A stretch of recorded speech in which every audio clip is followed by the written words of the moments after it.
Halo teman-teman, selamat datang lagi di channel YouTube Kampus Biner. Hari ini saya akan menjelaskan tentang data science menggunakan Tableau. Tableau adalah salah satu tools yang biasa digunakan di dalam data science untuk visualisasi data. Seperti yang kita ketahui, di belakangan ini terdapat dua buah framework yang cukup banyak dipakai di dalam data science. Yang pertama yaitu CRISP-DM dan TDSP. Tapi sebelum masuk ke materi utama, akan saya jelaskan dulu ruang lingkup dari materi ini. Kita tidak akan menggunakan framework tersebut secara utuh. Kenapa? Karena kita akan membahas data science kali ini dengan data yang lebih sederhana. Dan sebenarnya data yang disajikan di sini adalah data yang sudah siap visualisasi. Jadi mengapa kita bisa menggunakan tools-nya itu Tableau aja. Harapannya, teman-teman bisa menggunakan Tableau untuk memvisualisasikan data yang sederhana. Sebelumnya, silahkan subscribe dulu channel ini, dan apabila ada pertanyaan selama video ini berlangsung, silahkan tuliskan di kolom komentar. Baik, kita langsung aja. Yang pertama yang mesti kita siapkan adalah Tableau itu sendiri. Kita download.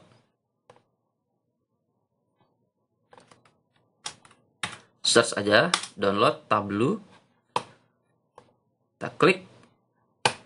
Lalu pilih yang produknya Tableau Public. Go to Tableau Public. Masukkan email kalian di sini. Download di app. Ditunggu aja. Oke, sekarang sedang terdownload. Sembari menunggu download, kita akan siapkan data untuk percobaan kita.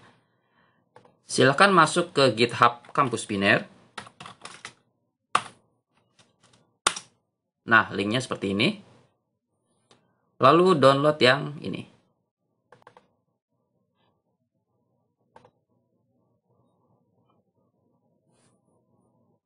Nah, ini adalah dua buah file yang sudah kita download. Lalu kita install aja Tableau-nya. Double klik. Have read, install, saya centang juga, install.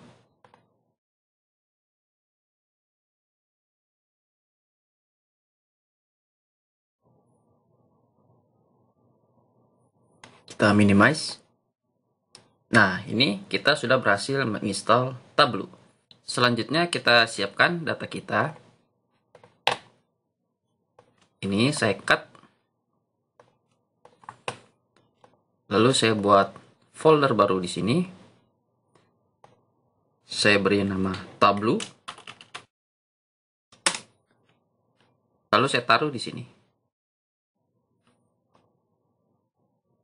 Ekstrak. Nah, ini bisa kita hapus. Nah, ini adalah versi yang public, versi yang gratis. Kita bisa mengopen Microsoft Excel, text file, misalkan aja CSV, lalu JSON, Microsoft Access, PDF, spatial file, misalkan data shape file dari ArcGIS dan sebagainya, statistical file, dan sebagainya. Kalau yang di versi berbayar, tentu ini lebih banyak pilihannya. Tapi karena ini gratis, kita akan manfaatkan yang ada dulu di sini. Kita akan connect ke Microsoft Excel yang sudah kita download tadi.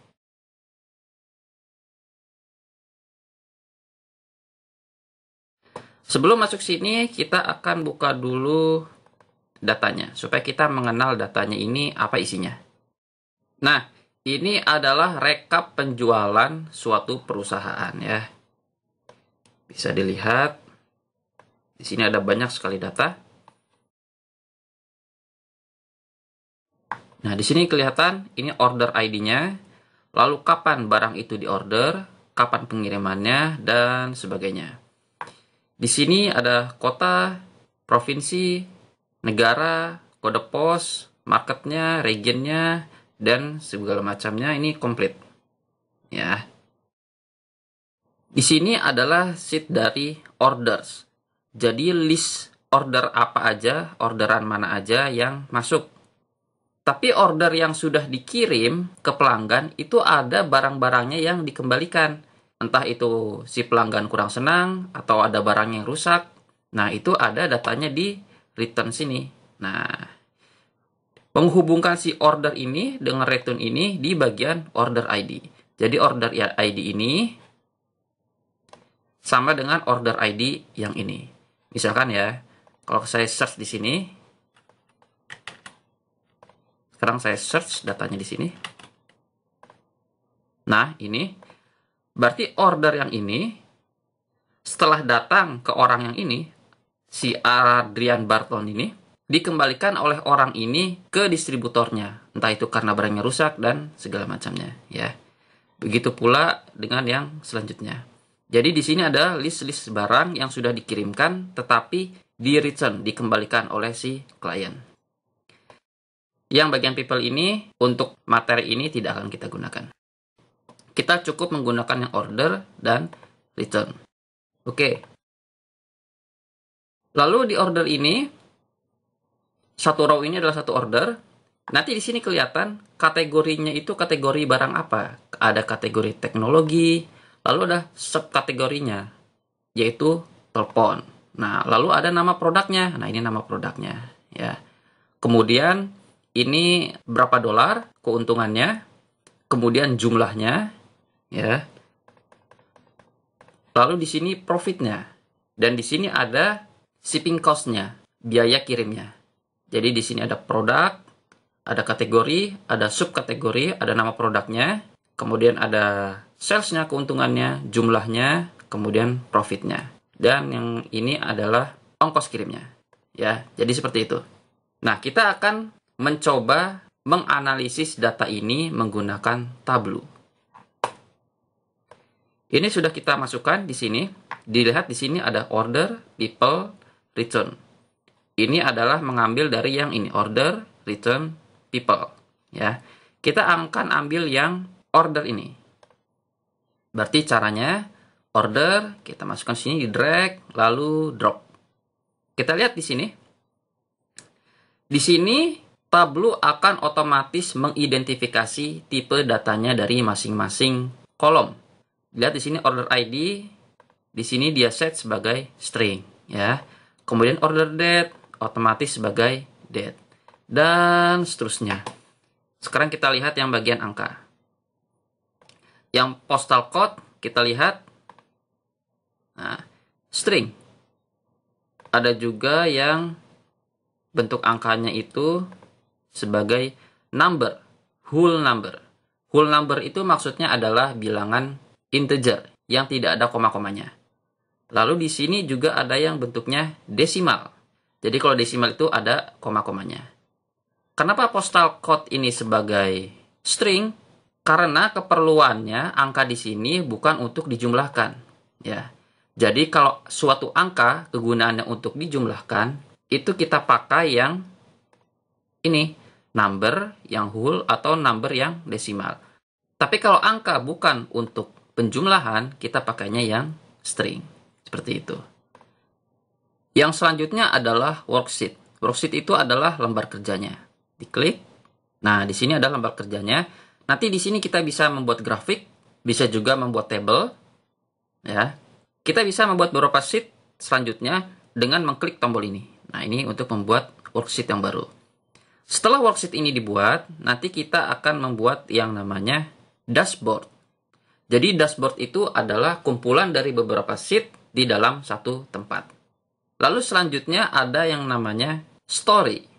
Story ini sifatnya sama seperti PowerPoint, yaitu untuk menjelaskan step by step data kita dengan cara yang interaktif. Jadi gitu ya. Jadi pertama kali di sini ada data source, kita masukkan datanya, lalu masuk ke worksheet. Worksheet itu untuk membuat grafik, kolom, dan sebagainya. Lalu selanjutnya kita buat dashboard.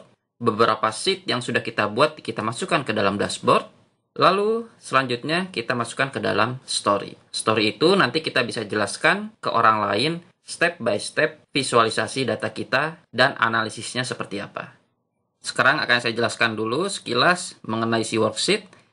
Ini kita sudah di worksheet. Misalkan kita ingin melihat perpaduan antara sales. Saya klik sales di sini. Dengan kategori di sini. Tekan Ctrl di keyboard, lalu klik kategori. Nah, dua sini. Lalu klik bagian show me di sini, kalau belum muncul diklik. Nah, kita bisa lihat di sini kita bisa pakai apa aja nih. Misalkan pakai grafik ini ya. Diklik. Nah, langsung muncul di sini. Misalkan kita ubah lagi pakai yang ini, tinggal klik aja. Nah, langsung berubah. Lalu kita buat sheet baru misalkan. Di sini saya akan buat hubungan country dengan profit. Tekan Ctrl, lalu profit. Di sini bisa macam-macam. Kita coba yang ini. Nah, dia akan muncul peta seperti ini. Lalu selanjutnya kita buat dashboard. Klik di sini. Kita masukkan sheet-nya. Lalu masukkan sheet yang kedua. Nah, jadi seperti ini. Gabungan dari dua buah sheet. Di sini kita bisa set untuk tampilan layar yang seperti apa. Jadi nanti ditargetkan nih, misalkan targetnya untuk layar handphone, maka scan pixel kali scan pixel, misalkan seperti itu. Nah, dari sini kita buat story-nya. Misalkan di sini saya kasih nama cerita 1. Saya drag, drop di sini, gitu. Lalu kita buat story point berikutnya. Kita set di sini. Cerita 2. Drag, drop di sini. Ya. Lalu buat lagi yang baru. Misalkan aja kesimpulan. Drag, drop di sini. Ya, misalkan seperti itu. Jadi, itu adalah data source. Lalu berikutnya ada sheet. Selanjutnya ada dashboard. Dan story. Data source untuk mengambil data. Worksheet untuk membuat grafik, table, dan semacamnya. Lalu semuanya itu bisa kita satukan di dalam dashboard. Lalu terakhir kita bisa masukkan ke story. Jadi kita buat alurnya data ke data berikutnya, lalu masuk kesimpulannya itu seperti apa, analisisnya seperti apa, supaya bisa kita jelaskan ke orang lain dengan lebih mudah. Oke, itu dulu untuk video pertama kali ini. Di video berikutnya kita akan kupas lebih dalam masing-masing dari fitur Tableau ini. Sampai ketemu lagi di video berikutnya.